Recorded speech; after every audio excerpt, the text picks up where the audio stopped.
Okay, welcome to this fast version of The Harvest.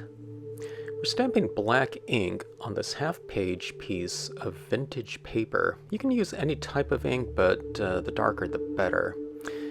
Stamping some art foamies here of the tree trunks, which will flank our flower field. But in this scene, we're going to be changing a flower field into a pumpkin patch.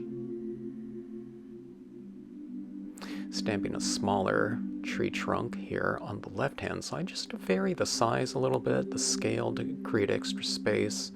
Doing a little bit of easy masking to put pumpkins in front of the tree trunk and also behind the tree trunk on that right-hand side. Doing a little bit of masking paper towels here to mask out the trees and a couple of the pumpkins to stamp in our flower field. Getting some pretty good pressure on it because it's a large stamp and I have a lot of area to cover. And I had a little lint on that, so it didn't stamp out right up there in the corner, but that's not a big deal in scenic stamping because we can just fill it in. Putting the chapel up there on the horizon line, and then stamping some extra pumpkins here. There's a little spot down below. I think I had the paper towel there and it didn't stamp out, so I just stamped a single pumpkin. Stamping out some smaller pumpkins within the flower field, so doing some masking so it looks like the pumpkins are in the, I guess it would be the leaves. And I know pumpkins don't grow in rows like this, nice and cleanly, but who cares, you know, that's what we see in scenic stamping. We think it, if it looks good, anything goes. Okay, now doing one of my favorite techniques here with the tiny rock small and filling in some additional texture to give kind of a surface for those pumpkins to sit into, and it gives it more of a textural kind of, continuity with what's going on with the rest of the scene. I'm adding a few more of these rock impressions at the base of the objects to kind of give it a shadowy look. Alright, stamping our spooky moon large up top, and then illuminating the moon with some white pigment ink. And this white pigment will provide the excuse for reflective lighting within the scene. Stamping out our main subject matter, the Grim Reaper there. Maybe he's harvesting some pumpkins there. Okay, stamping out some bats up in the sky. For some reason I like to stamp out a lot of imagery in Halloween scenes. In other types of scenes I like to kind of create extra space, but in Halloween ones, I don't know, kind of the more full and cluttered is better, so adding in some extra foreground here with the reeds large.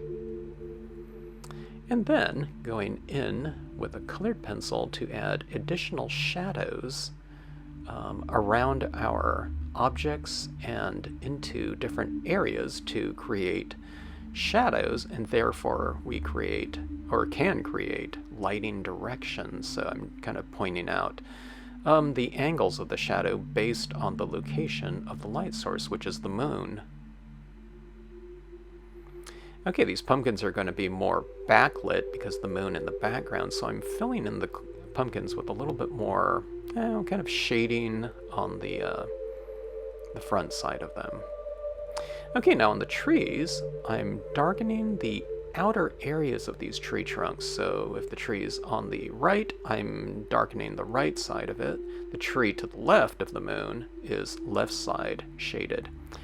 And here I go in with the colored pencils with some reds and oranges into my pumpkins just to add a little bit of tone.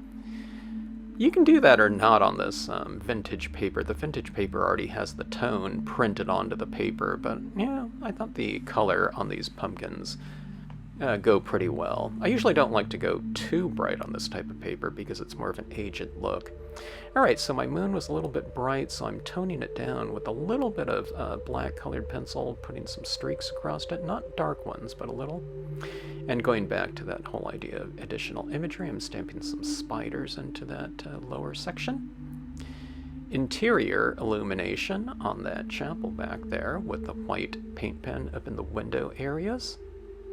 And then adding some atmosphere into the scene with some white pigment ink, what you want to do is you want to make sure that you apply a very dry application into your scene with this. You don't want it to go on real blobby, so you have it very, kind of the ink lightly applied.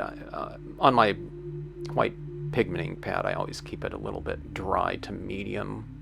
I don't have it really soaked with ink, so that I can apply these light applications of it to represent mist.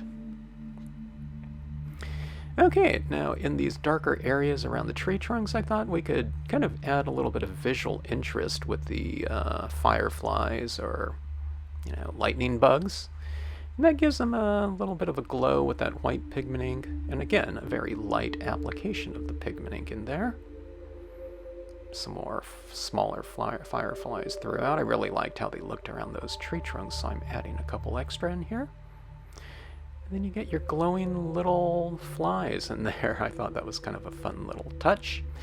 And this is a relatively fast way to work when you're working on the vintage papers. And I added in some of those little modeling leaves down below. You can see they're a little bit more three-dimensional. You can see some additional little highlights in my flower field, in this case the pumpkin patch. And that's the harvest. Thanks so much for watching. Hope you enjoyed it.